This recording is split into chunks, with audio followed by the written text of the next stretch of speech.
my loves, and welcome back to my channel. I hope you're all having a wonderful day.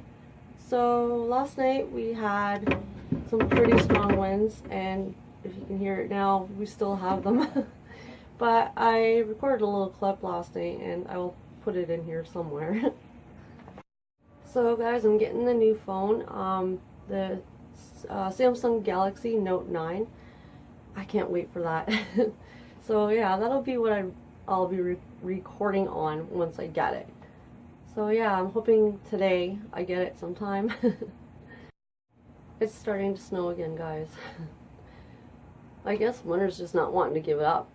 Hopefully soon. So yeah, I don't know what to talk about. I'll just be eating some bananas today again. Yeah. But I'm still waiting for the vegan mac and cheese to come in at the store. But once it does, if it does, I will do that video.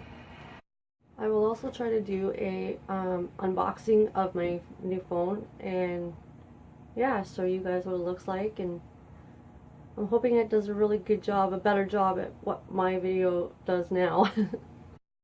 So Saturdays are a little hard for me to do videos because Saturdays are kind of hectic for us. So I might just do the Mondays and Thursdays. If I can, then I'll do an extra day. Yeah. Bad windstorm for us tonight, guys. Which is not good. So I hope you guys enjoyed today's video. If you did, please hit the subscribe button and the little bell to check some notifications so you stay subscribed to the channel. Give me a thumbs up, share if you'd like to, and I'll see you soon.